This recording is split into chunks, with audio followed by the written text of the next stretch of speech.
Being the best neighbor.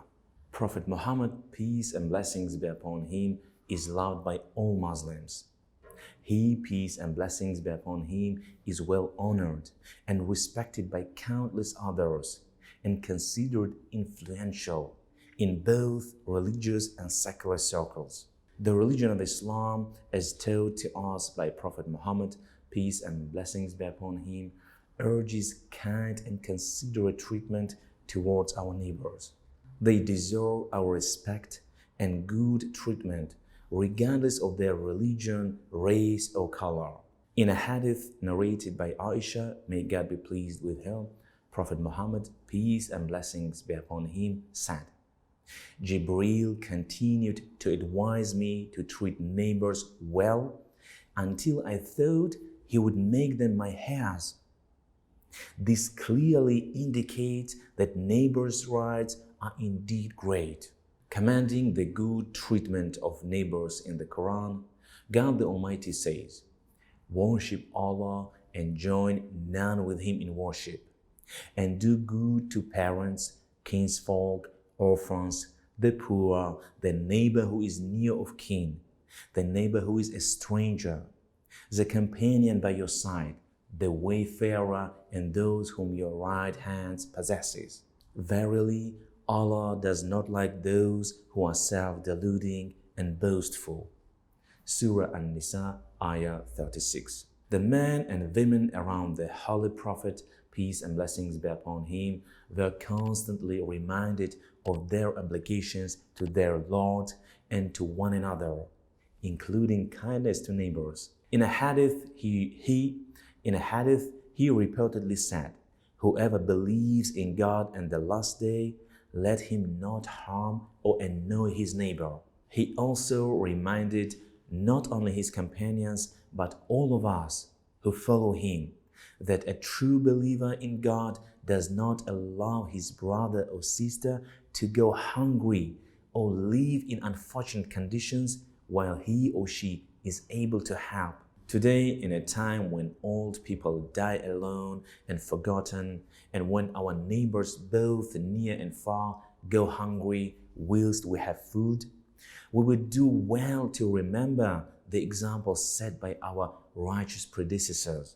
Aisha, may God be pleased with her, reported, I heard the Messenger of God, peace and blessings be upon him, say, Jibreel, peace be upon him, kept on recommending that I treat neighbors well until I thought that he would order me to treat them as my heirs. Abu Dhar, one of the close companions, was told by Prophet Muhammad, peace and blessings be upon him, to add extra water to his broth in order to be able to offer some to his neighbors.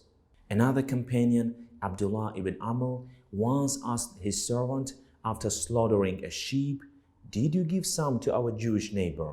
A believer is encouraged to give gifts even if they are of little monetary value. The true value of the gift is the generous spirit with which it is given. The giving of gifts fosters friendship and mutual support. When the Prophet's peace and blessings be upon him, wife Aisha, may God be pleased with her, asked him about which neighbors she could send gifts to, he replied, to the one whose door is closest to yours. Although the closest neighbors are more entitled to our care and interest, Islam urges us to take care of all our neighbors. It is a system that takes into consideration the needs and feelings of others in the greater community. When one truly understands the teachings of Islam, he or she begins to see that if one member of a community suffers, the whole community feels the pain. After family, neighbors are the people that we depend on the most in times of need and trouble. A bad relationship with neighbors can make life miserable. It is important that people who share a neighborhood be able to trust and rely on each other, regardless of their religion or ethnicity. Neighbors need to feel secure that both their honor and wealth are safe. Prophet Muhammad, peace and blessings be upon him, described a good neighbor as one of the joys in a Muslim's life. He said, among the things that bring happiness to a believer in this life are a righteous neighbor, a spacious house, and a good steed.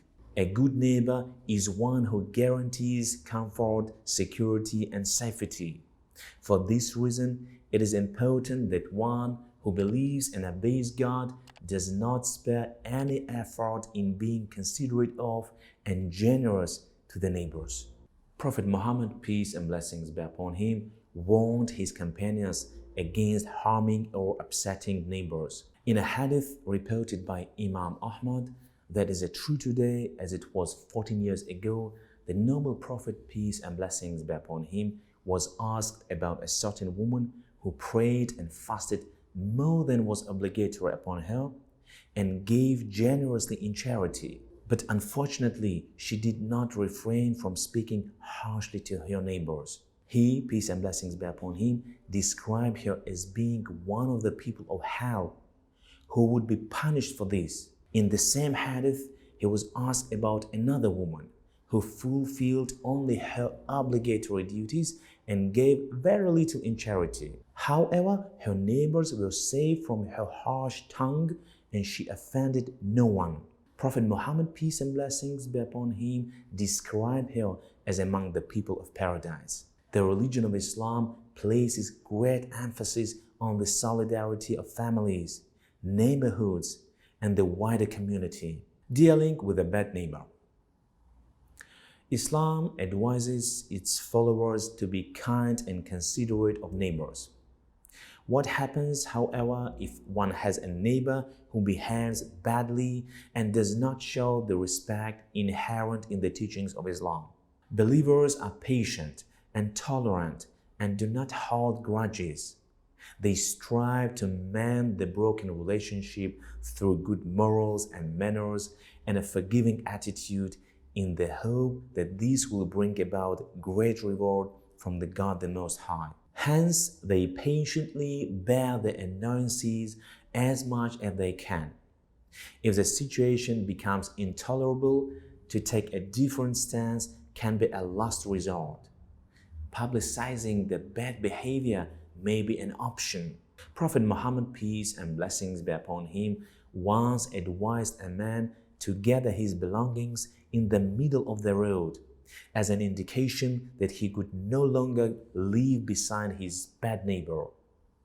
His neighbor immediately apologized and begged him to return. Nobody likes their bad behavior to be made public, and this is especially true of a Muslim whose religion requires him or her to have the highest moral standards. Islam places great emphasis on the qualities of respect, tolerance, and forgiveness, and these qualities shown to neighbors are a demonstration of the moral values and virtues inbuilt into the worship of the one God. Be kind.